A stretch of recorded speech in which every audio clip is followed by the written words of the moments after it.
Hey everybody, what is going on? I am Maximus Rex and this is Big Baby Reviews. Today is Wednesday. We're looking at Dale Keown and his early 90s Incredible Hulk run. This is issue 397, cover dated September 1992, and we're on the cusp of Dale Keown moving over onto Image Comics with Pitt.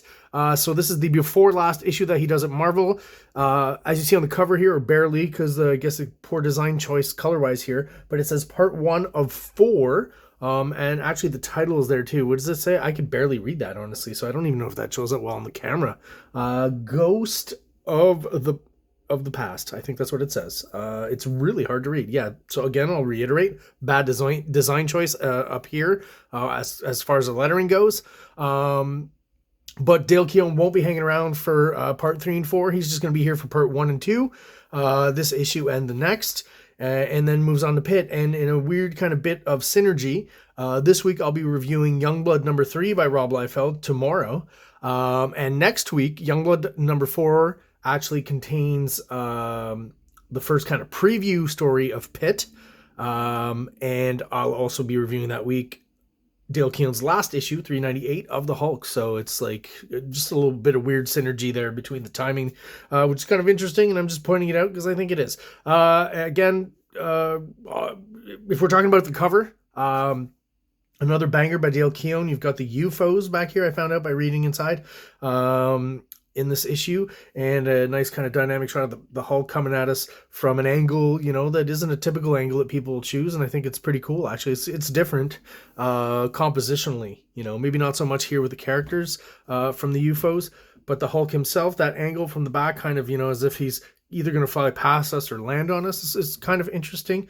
Once again, you know, Dale Keown, we've talked about, is a great artist. He's being inked here by Mark Farmer, who's doing a great job as well. Keeping it a little bit more Marvel maybe than what we're going to see from Dale Keown at Image. A little grittier style, right? We're almost there. We'll see it especially in Youngblood number 4 when we talk about it next week. And just want to point out that even upside down, there's that stalactite, stalagmite type of saliva between the upper and lower teeth, kind of a Dale Keown staple, right? So right off the bat, I want to point out how this first page here, I think, is just beautiful. Catches your attention. It's interesting. You know, you've got kind of an anchor part, which is the Hulk here with this young lady.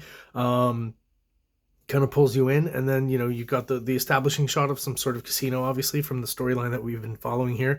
And just the way it's broken down, the way he lined up the girl here with the panel border between these two, kind of a snafu down here. This should be whited out this little bit between the two panels, right? So you know, you've got the next panel here, which is very clear and easily read. You even have a foreground element here, no tangents or anything, so it's not confusing visually. It works really well because he really planned it out and lined things up perfectly. Like I said, a little bit of a snafu here, not the end of the world.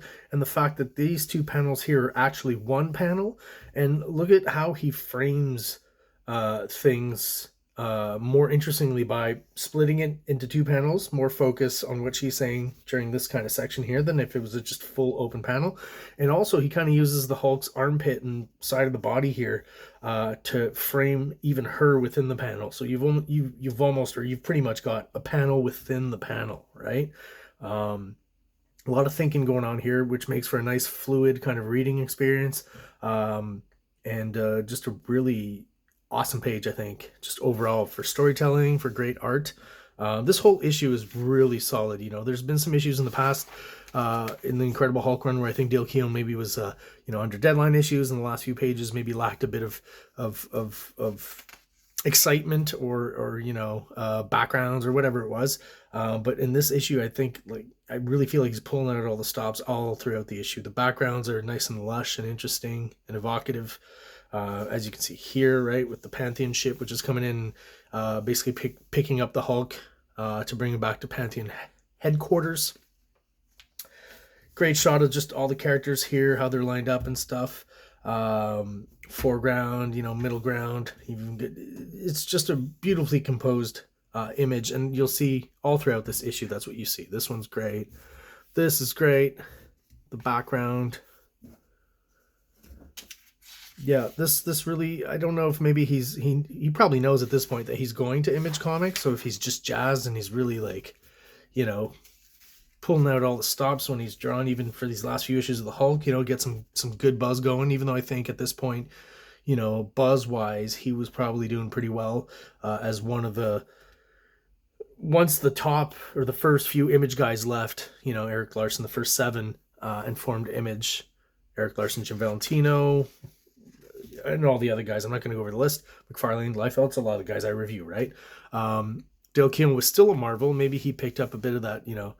I always liked his art, so other people did as well. And he was kind of starting to pick up a bit of more of maybe a slight superstar status at that point. Definitely helped that he was working on a mainstream Hulk book. He'd been doing it for a few years. And yeah, just maybe trying to develop some buzz here in these last few issues of the Hulk so people follow him on to Pitt, which I did, right? So yeah, the case in point, this right here, this double page splash, which is awesome.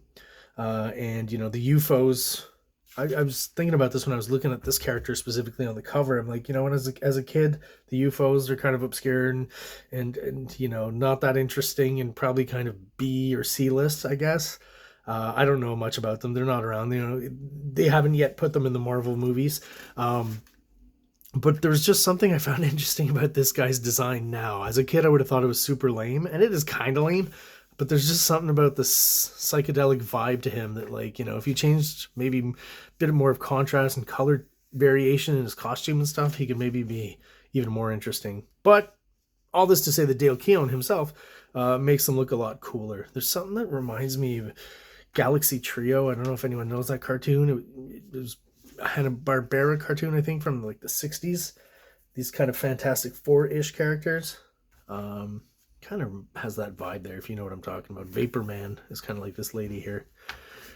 Anyways, great double page splash. And what I wanted to mention as well before I forget, because I kind of had the thought as we're going through this and we're talking about deadlines and stuff, you know, props to Dale Keown and those early Image guys for really putting in the time, right? Like, I think people forget that they did put in a lot of time at the mainstream, mostly Marvel, mainstream companies, and put in the time in the monthly grind, right? So Dale Keown, you know, was known when he was on Pitt later on as being late with a lot of issues, and issues took time to come out.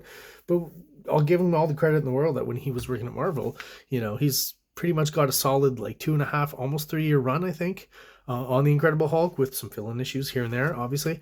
McFarlane as well, right? Amazing Spider-Man and Spider-Man, a few fill-in issues here and there as well, but like, they really built a reputation on not just their art, but on their timeliness, you know, the fact that they got stuff in on time.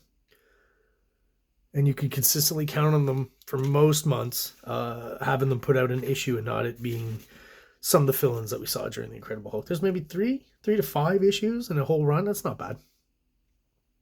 Yeah, I feel like, again, great Dale Keown expressions all over the place with these guys' faces. Really, again, really pulling out all the stops for this artwork. We've got the subplot that's been going on with Rick and his mother, and here finally, basically, he's kind of started to warm up to her, I guess, a little bit, and that's when she drugs him, right? And that's going to lead to something later on in the issue that I'll point out is very, to me, indicative of where he's going with Pitt. Yeah, so Rick passes out, she drags him out to the car, and as she drives away, Marlo and Betty, the Hulk's girlfriend and Rick's girlfriend, see what's going on. And basically she saw Rick kind of slumped over, I guess is what she's describing. I'm not sure, but I could swear I saw Rick's head leaning on the passenger side. So she's very suspicious and decides to basically follow Rick and Rick's mother in that car. And I guess that'll be resolved at some point next issue. So we got the UFOs here. A lot of cool kind of effects you've got to draw with this character.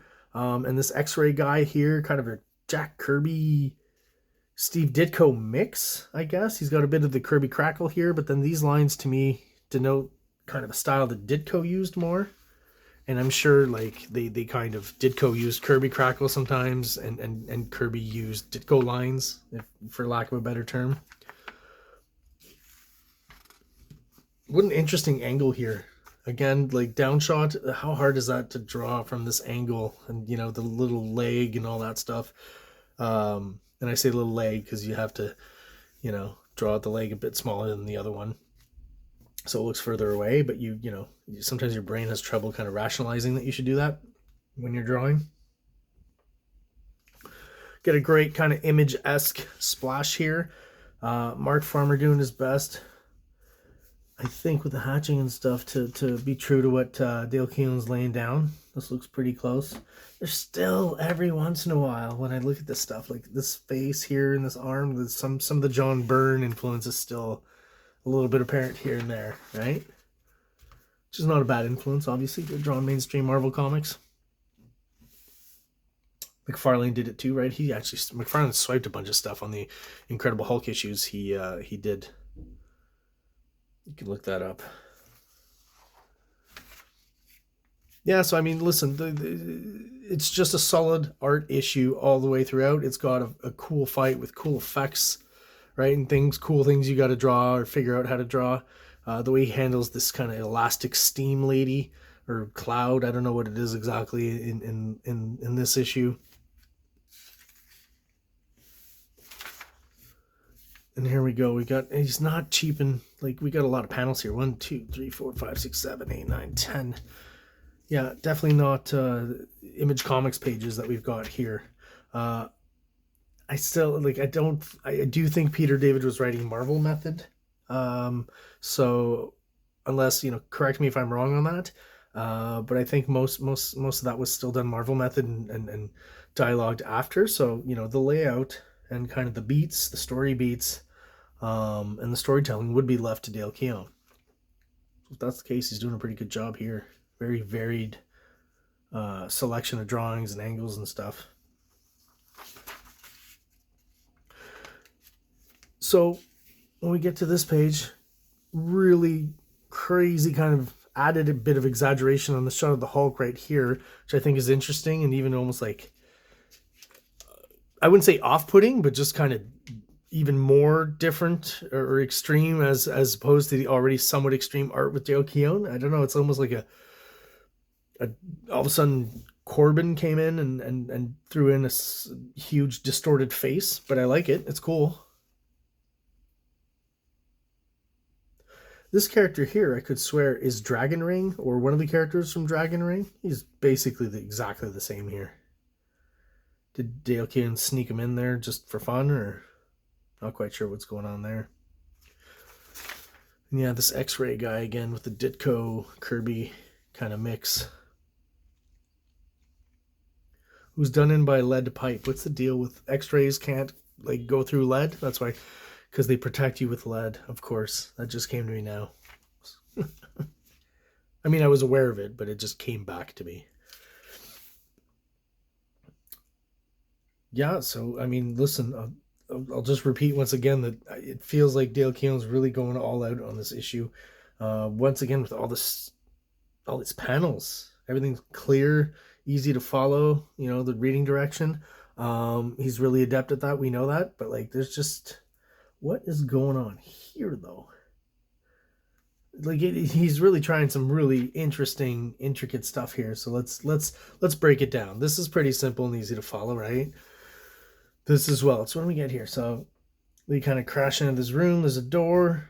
Stand back. They want to open it. So okay, he's pushing on the door and pushing on the door. Like, very kind of different and interesting. I don't know how I would describe this, but using the negative space of the floor to continue and have this be the background of the profile shot here. Very interesting composition there. Something I don't think I've ever seen something like this before. I'm just pointing it out because, yeah, crazy. And so you have the Hulk on the other side of the door. Is it supposed to line up like that necessarily? I'm not quite sure. No, he breaks into the room. Okay, I gotcha.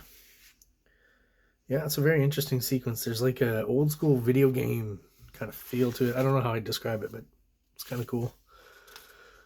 There's a lot of horizontal panels here, eh? A couple of 90s verticals, and then boom, your kind of anchor money shot on this page. Shot of the bad guy team. I mean, we know the leader, but I'm not quite sure who these guys are. It's kind of an old school design, so I have to assume it's a character maybe that existed before, but kind of a fun out there design. Maybe a Kirby thing. I'm not quite sure. If anyone knows what this character is, maybe we'll find out next issue. This guy here too. He's like a mutated blob, or he's like a mentally deficient Hulk, if that's even possible. If you refer to the original mindless Hulk as they describe him. And back to the Rick subplot. So Rick kind of wakes up from having been drugged in this lady's basement. And this is what I was talking about earlier. The super cool kind of heavy metal panel all of a sudden, which sticks out to me like a sore thumb. And the way the way DALE KEOWN depicts these dead guys here with the skeleton, the hair and stuff. It's like... I'm assuming he had the design for Pitt before he drew this issue. Maybe. I don't even know how that worked out. But it's almost as if he's kind of getting ideas for what he's going to be doing in Pitt on this page here. All of a sudden there's just much more of a, I would almost say a Bernie Wrightson influence, right? In the hatching and stuff, even though this was inked by someone else.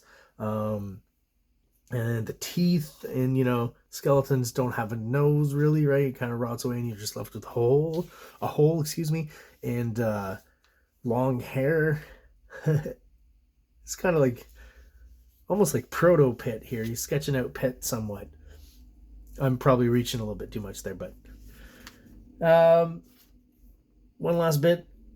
There's been screen tone throughout this issue. I like to mention it, but I haven't really. But I'll mention it here in the way that I do like screen tone, but I find it doesn't work here because they added a really kind of dark blue on this. And it just, I still feel like a lighter color would have just been good here for clarity's sake, for a bit more contrast between the black and the color used to highlight the side of the door in this. Just a coloring thing where, yeah, you want it to be in the dark and stuff, but, at this point, it's just kind of hard and murky to see, so slightly lighter on that would have helped. And this, I'm curious, because it doesn't correspond to any of the lettering really in the whole comic. I don't feel like it does. And, if I think of taking just this out of the sequence, just having the door closed and it being two black panels, I think is pretty creepy. And I just don't see Rick necessarily having been on all these adventures with the Hulk and the Avengers and these Marvel cosmic, universe moments, that he all of a sudden he would just start yelling. You know what I mean? He's just not kind of that kind of character. So the characterization of him doing that is a little weird. So I wonder if this is maybe just editorial interference. That's maybe my best guess here, where an editor was like, oh, maybe people won't understand, and so let's just put a scream in there, like Rick screaming, to make it really obvious and hit you over the head with it, right? So I could be wrong on that, but it does feel like that, because there's something just that sticks out kind of like a sore thumb with this lettering, I feel. I might be wrong, but just very odd to me. And that's the issue. They actually moved the letter page, funnily enough, earlier on. I don't know exactly why. Maybe it had to do with that double page spread that they obviously didn't want to break up with the UFOs. So there you have it, guys. That's my review of the before last issue of DALE KEOWN's run on the Incredible Hulk, issue 397. If you have any questions, comments, little tidbits about this issue or DALE KEOWN, let me know in the comments. Those of you who are subscribed, who are still following the channel, thank you so much. I really appreciate it. We're on our way to 500 subscribers for our next kind of little bit of landmark. So thank you for being there. Those who are watching the videos but are not subscribed, if you could do so, please below. It takes only but a second for you, and it really helps out the channel, helps us grow, helps get us out there to other people who are into the same kind of stuff that we are, namely comic books. Thank you, everyone out there, for watching, and have an awesome day. Like! Subscribe! Like! Subscribe!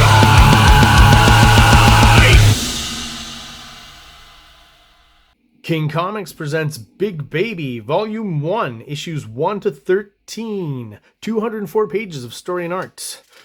King Comics also presents Star Crasher one-shot, 32 pages, cosmic sci-fi surrealist adventure. You can find these fine comics at kingcomics.ca, at MaximusRex13 on Instagram, or on Facebook, MaxRex or Big Baby.